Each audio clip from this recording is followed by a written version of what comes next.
Assalamu alaikum. Welcome to Migration Mentor. My name is Husnain Ali.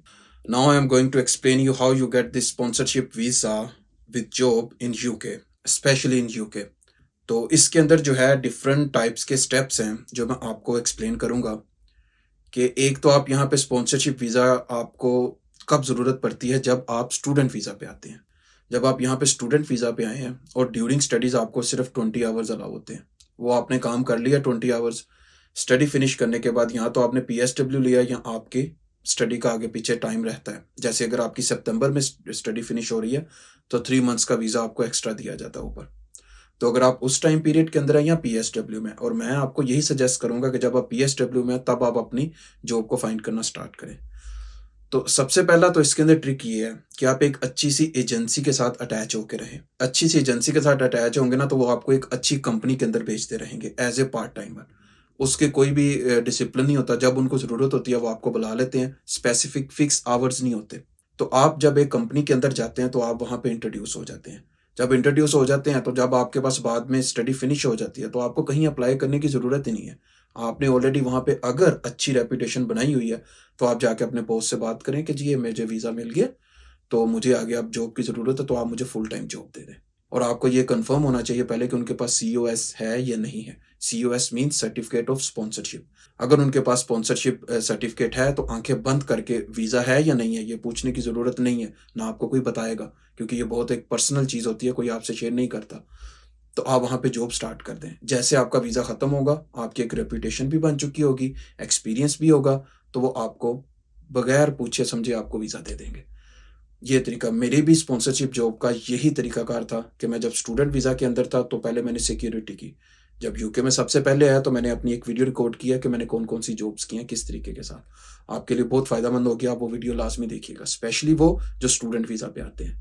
तो जैसे पहले उनके साथ जॉब करता रहा, जब मुझे न्यू वीज़ा मिला तो उनसे बात की, तो उन्होंने कहा कहते-कहते we are more than happy to work with you because already I am working with them more than 1 year.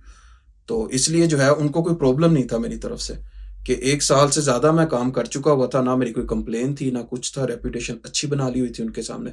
तो उन्होंने उसी वक़्त जॉब भी दी और वीज़ा भी दिया। तो ये बातें आपको पूछने की भी ज़रूरत नहीं पड़ती। फिर वो जब HR डिपार्टमेंट के हैंडओवर आपको कर देते हैं ना कि हमें इस बंदे की ज़रूरत है, फिर HR आपको सब कुछ वो देता है जो आपको ज़रूरत है। मुँह से कभी कुछ नहीं माँगते होते कि मुझे ये भी है, मुझे वो भी है, नहीं, वो आपको सब बताएँगे। HR डिपार्टमेंट के साथ हर सॉफ्टवेयर होता है, वो आपको सब कुछ आपको प्रोवाइड करेंगे। आप डायरेक्ट सिर्फ़ वीज़ा की बात करते जाएँगे ना पहले नंबर पे, तो आपका बहुत नेगेटिव इम्पैक्ट जाएगा और हो भी सकता है वो आपको जॉब ना दें। उन्होंने कहना कि ये इसको तो वीज़े की लालच है, इसको काम से तो मोहब्बत नहीं है। आप अपने काम के साथ मोहब्बत वहाँ पे शो करें। आप अपने वीज़े की मोहब्बत ना शो करें कि मैं बस यहाँ पे ही रहना चाहता हूँ। जब आप ये करेंगे तो आपका सारा फ़ोकस हट जाएगा। तो जो प्रोफ़ेशनल बंदा होता है वो देखता है आपका इंटरेस्ट क्या है। आप अपना इंटरेस्ट काम के अंदर शो करें, ना कि अपने वीज़ा के अंदर। तो एक तो ये हो गया आपके लिए बात। दूसरी बात क्या है, अगर आपने कोई एजेंसी जॉइन नहीं की, आपके पास कोई ऑप्शन नहीं है, आपने एक नए सिरे से जॉब फाइंड करना स्टार्ट करनी है। तो देखें, कंपनीज़ ख़त्म नहीं हुई, ना जॉब्स ख़त्म हुई हैं। कंपनीज़ भी स्टिल हैं, न्यू से न्यू बन रही हैं और बंदों की भी बहुत ज़्यादा ज़रूरत है। डिपेंड ये करता है कि ज़रूरत के मुताबिक बंदों की ज़रूरत है। जो उनको चाहिए, उनको उसकी ज़रूरत है। उनको इस चीज़ की ज़रूरत नहीं है कि एक 100 बंदा मार्केट में फिर रहा है और उसमें से उनको एक चाहिए। उनको इंसान की ज़रूरत नहीं है, उनको काम वाले इंसान की ज़रूरत है। अब जौन-सा काम है, उसके मुताबिक उसको ज़रूरत है।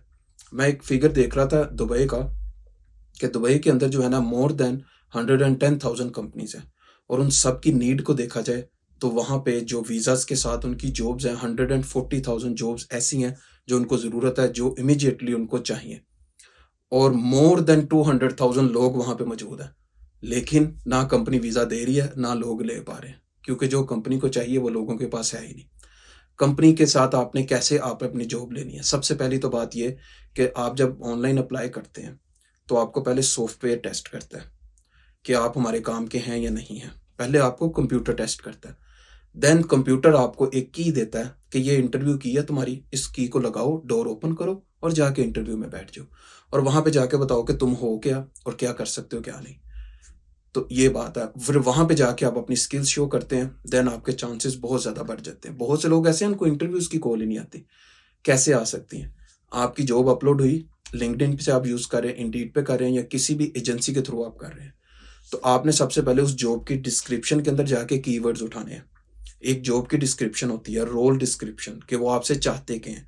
अगर आप उनको एडमिनिस्ट्रेटर चाहिए तो एडमिनिस्ट्रेटर की रूटीन क्या-क्या है, उसकी जो है बेसिक कीज़ हैं। कीज़ वर्ड उसके कौन-से हैं कि वो पंक्चुअल होना चाहिए, रेगुलर होना चाहिए। देखें, बिल्डिंग को एडमिनिस्ट्रेट करना है, तो टाइम पे आपको पहले पहुँच के खोलना चाहिए ना वहाँ पे। तो आप पंक्चुअल होने चाहिए, रेगुलर होने चाहिए, आपके पास एक्सपीरियंस हो, आपको ये पता हो, आपको वो पता हो। जो कीवर्ड्स वहाँ पे मौजूद हैं, कीवर्ड्स को उठा के आप अपनी सीवी के अंदर पुट कर लें। अपनी सीवी की डिस्क्रिप्शन के अंदर, तो सॉफ्टवेयर आपके उस कीवर्ड्स को कैच करेगा और आपको इंटरव्यू की कॉल आएगी। एक जॉब के लिए एक सीवी, अगली जॉब के लिए दोबारा सीवी बनानी पड़ेगी। अगली जॉब का रोल अलग है, उसके डिस्क्रिप्शन के कीवर्ड्स, उसके चाहे एडमिनिस्ट्रेशन की ही होगी जॉब, लेकिन उसके कीवर्ड्स डिफरेंट हो सकते हैं। इसमें रेगुलरिटी, पंक्चुअलिटी मांगी है, वहां पे हो सकता है आपसे लैंग्वेज मांगी हो। बेसिक वर्ड आपने उठाना है ना कि बेसिकली मांगा क्या है उन्होंने। तो जॉब रोल डिपेंड नहीं करता, आप डिपेंड करती है डिस्क्रिप्शन। आप उस डिस्क्रिप्शन से कीवर्ड्स उठा के अपनी सीवी की डिस्क्रिप्शन के कीवर्ड्स के अंदर पुट करेंगे।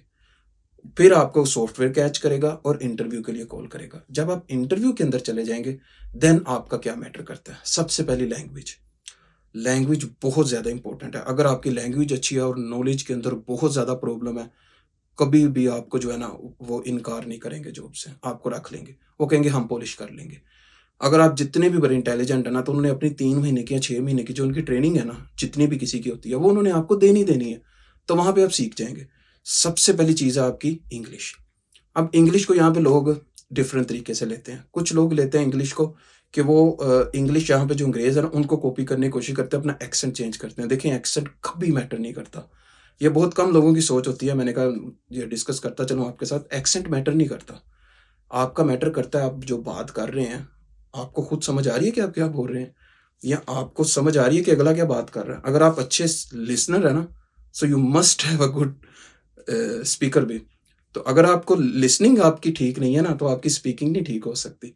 तो अगले बंदे का आपने क्वेश्चन समझ लिया, आंसर आपने गलत भी दे दिया, लेकिन साथ में आपने गलती के साथ भी बता दिया कि मुझे मे भी हो सकता है, मे भी बीच में लगा दें आपने, मे भी हो सकता, maybe I am wrong. अपनी बात आपने बस जो है ना अगले तक पहुंचानी है, और अगले को पता चल जाए कि इसको मेरी समझ आ गई है। ये होता है लैंग्वेज का बेसिक कॉन्सेप्ट।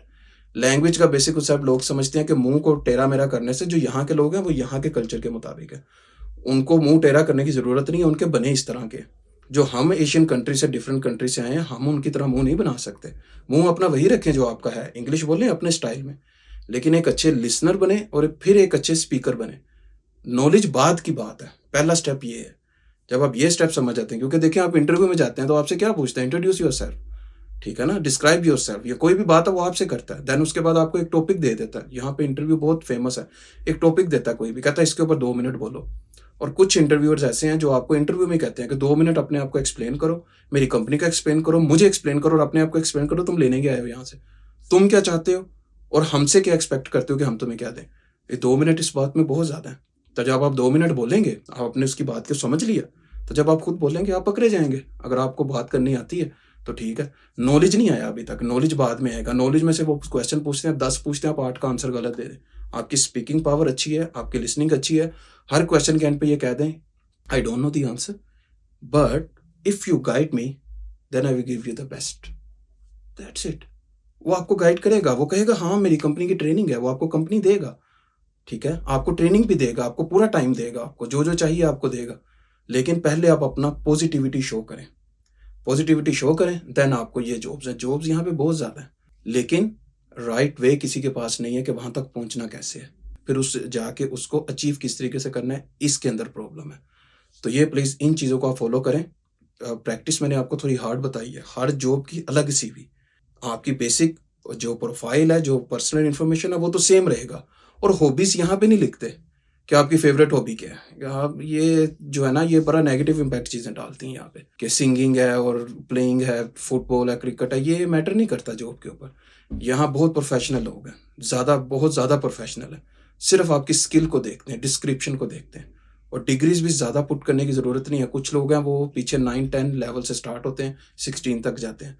इतनी आपको एक्सप्लेन करने की भी ज़रूरत नहीं है। सिर्फ बेसिक डिग्री अपनी लगाएं जो आपकी लास्ट डिग्री है। अपनी कंट्री की एजुकेशन को यहाँ पे शो ना करें, वो उनको मानते ही नहीं है। ये चीज़ आपके पास इस तरीके के साथ आप स्पॉन्सरशिप वीज़ा और स्पॉन्सरशिप के लिए जो जॉब है वो आप लेते हैं, इसकी प्रैक्टिस करें आप, तो आपको जो है ना लाजमन इसकी जॉब मिल सकती है। एक मैं बात थोड़ी सी भूल गया था, सॉरी, मैं भी बता देता हूँ आपको। आप एक एजेंसी के साथ भी चल सकते हैं। एजेंसी जो जॉब्स देती हैं, एक तो एजेंसी बंदे को सेंड करती हैं। अब बहुत सी यहाँ पे एजेंसीज़ हैं और नीचे मैं डिस्क्रिप्शन में लिंक डाल दूँगा उसका। तो आप उन एजेंसीज़ को फ़ॉलो करें, उनको अपनी सीवी सेंड करें। उनको आप सीवी एक ही सेंड कर सकते हैं और उसको कहें कि इस की रोल्स के मुताबिक कोई भी जॉब आएगी तो मुझे बताइएगा। वो आपको सेंड करेंगे जॉब्स और आप जाके अपना इंटरव्यू देंगे, फिर आप आपकी सिलेक्शन होगी। एजेंसी आपसे कुछ चार्ज नहीं करेगी, वो कंपनी से चार्ज करती है अच्छा बंदा ढूंढ के प्रोवाइड करने का। तो ये तरीकाकार है स्पॉन्सरशिप जॉब लेने का। वीडियो अच्छी लगे तो सब्सक्राइब करना मत भूलिएगा और न्यू अपडेट्स के लिए और इस तरह की न्यू वीडियोज़ के लिए साथ में रहिएगा। तब तक के लिए इजाज़त दीजिए। अल्लाह हाफिज़।